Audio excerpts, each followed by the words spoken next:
नमस्कार दोस्तों, मैं कहानी वाला स्वागत करता हूं आप सभी का। अभी हाल ही में हमने एक खबर सुनी कि 8 साल की बच्ची का रेप कर दिया है। ये खबर बहुत ही दर्दनाक है, भयानक है, लेकिन उससे कई ज़्यादा ये है मानव जाति पर एक बहुत बड़ा कलंक।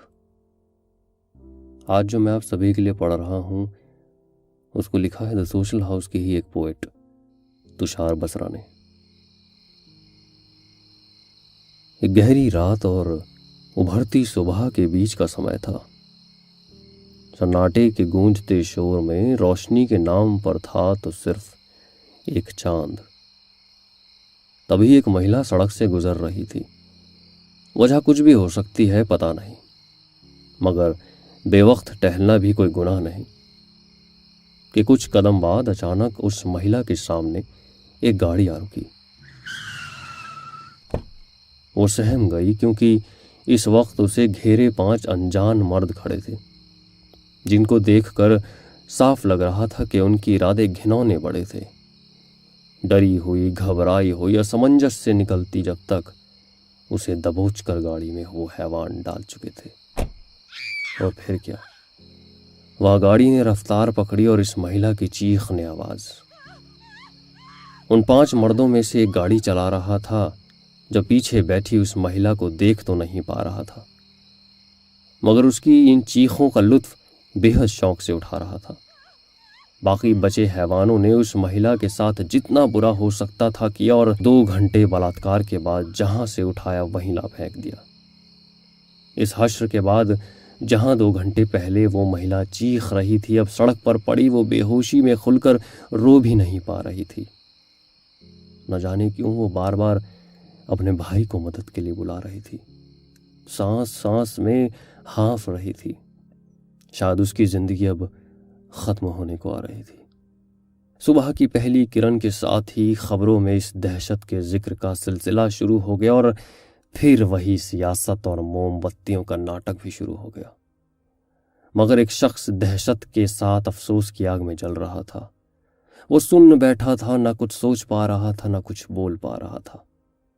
ये वही शख्स है जो बीती रात को गाड़ी चला रहा था, जिसने अनजाने में अपनी ही बहन को मार डाला था।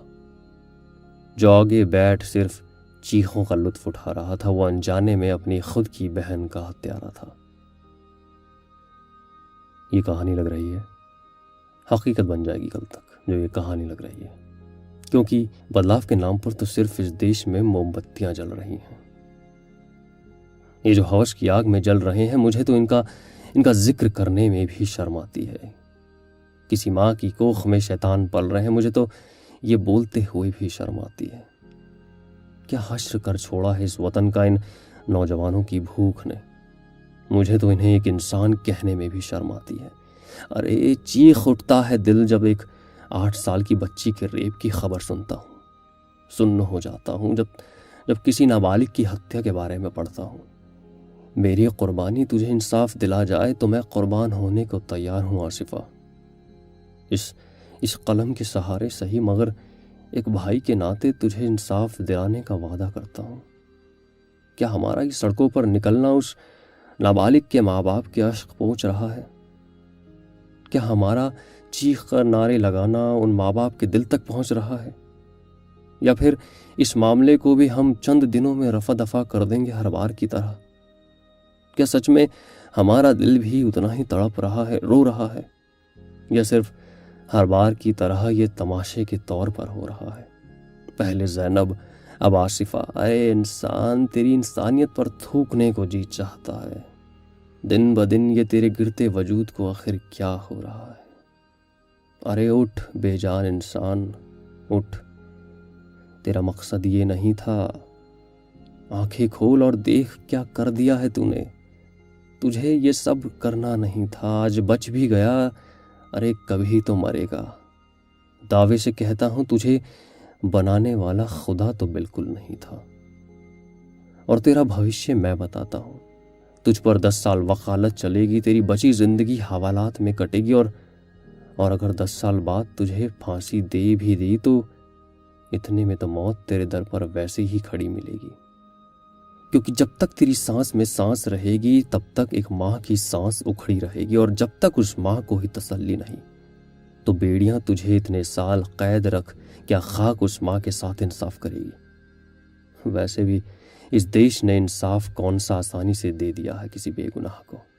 इंसाफ तो तब है जब तुझे जिंदा पकड़कर छोड़े उस इलाके में जहां से कुत्ते की तरह डर के भागा था, उन लोगों के बीच जिन्हें आसिफा की मौत का हश्र सता रहा था, खून खौल रहा था हर एक पल, जिन्हें तुझको चीर देने का ख्याल आ रहा था। असली इंसाफ तो तब होगा, और फिर ऐसा मंजर कभी ना होगा जहां छिपे हैं कई नामर्द तेरे जैसे, उन्हें तेरे टुकड़े देखकर इंसान बनना ही होगा। असली इंसाफ तो तब होगा।